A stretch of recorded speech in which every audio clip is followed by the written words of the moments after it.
Welcome back everyone for part 2 of the Arena Advantage series. In this short video, you're going to get some tips and pointers for how to improve your drafting and gameplay with Rogue in Arena.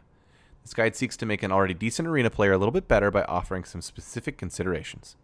This video assumes that you already have a decent grasp of how to navigate the important elements of Arena gameplay, like an understanding of value and tempo, recognizing when to trade, when to push for lethal, playing towards your most likely outs. If these are things you do not feel very familiar with, then working on these things is going to improve your play in Arena far more than this video. Before we get started, I want to give a special shout out and thanks to pro Arena player Kelladar. Kelladar has been streaming high-end Arena play for a long time. He's had incredible success with all of the classes. He streams co-ops with notable competitive Arena players like Shady Bunny and Isherwood. He also landed a 7.23 average in the month of April, making the April Arena leaderboard on his first attempt. Be sure to check him out at twitch.tv/Kelladar. He also runs a very helpful competitive Arena community through Discord and his Twitter. First, we'll start with drafting tips for a Rogue Arena run. Tip number 1, 2-drops are not as important. Don't mistake this to mean that you ignore 2-drops in your Rogue Arena draft, but the Rogue hero power on 2 is technically really good in Arena. Because of this, getting a 2-drop for your curve is not as big of a priority in the draft phase. The tempo gain of a hero power on 2 is generally comparable to playing a 2-drop. You also always have the hero power on turn 2. Tip number 2, combo synergies. Combo cards in Rogue are incredibly strong, but you must have flexible activators consistently in order to realize this strength. Don't underestimate things like Hallucination or Razor Petal Lasher. They are good not just for the cards in and of themselves, but also good as flexible combo activators. Tip number 3, Unguro Offering Bonus.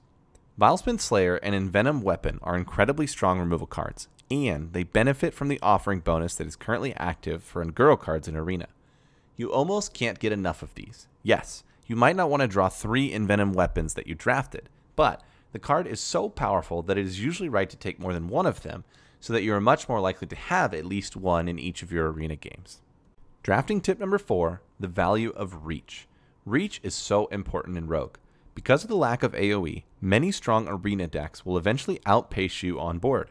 Reach is the way you can manage board and reliably play to your outs. At some point in a lot of the competitive games you'll play, you want to be putting your opponent on a clock and then finding your reach to finish things off. Now on to some gameplay tips for your Rogue Arena run. Gameplay tip number 1, the early tempo game plan. Rogue in Arena is the master of early game swing turns. This type of early tempo is not accessible by the other classes consistently. In your draft and gameplay, this type of strength is your ultimate advantage. Realize how valuable early tempo and chip face damage actually is in Rogue.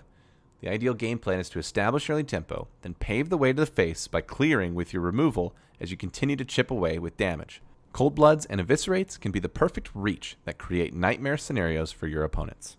Gameplay tip number 2, health management is vital. Health management is one of the most important things in the close games with Rogue. Negotiating between face tanking something with Envenom Weapon, giving up alternative single target removal like Assassinate, or giving up a minion to save removal and save face damage.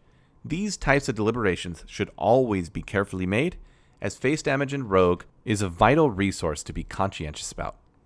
Tip number 3, anticipate future turns. This should be a given in Hearthstone. Plan ahead. But for specific reasons, it is absolutely essential in Rogue. Take care to manage your combo activators carefully, and to manage your Envenom Weapon to maximize its value while not hurting your mana efficiency. Gameplay tip number 4, limit Rogue's weaknesses. Rogue is the top-notch class when it comes to single target removal, but the class is weak when it comes to wide boards. Take care to manage the board from getting too broad such that your hard removal can't find its real value. Rogue is also super vulnerable to AoE board clears. Don't overextend if you cannot afford it, and have the room to not push everything on the board immediately. Arena draft tips and gameplay suggestions can spin on endlessly, and of course, all situations are unique in Arena. But we hope considering some of these ideas for your Rogue draft and Rogue play can help you improve in how you navigate your next Arena run with Valeera. Again, a special thanks to Kelladar for the tips and the tricks. Be sure to check out his stream if you get a chance. And be on the lookout next week as we will break down drafting and gameplay tips for Paladin in Arena. If you have suggestions for what else you'd like to see in our subsequent breakdowns, please let us know in the comments, and thank you all for watching.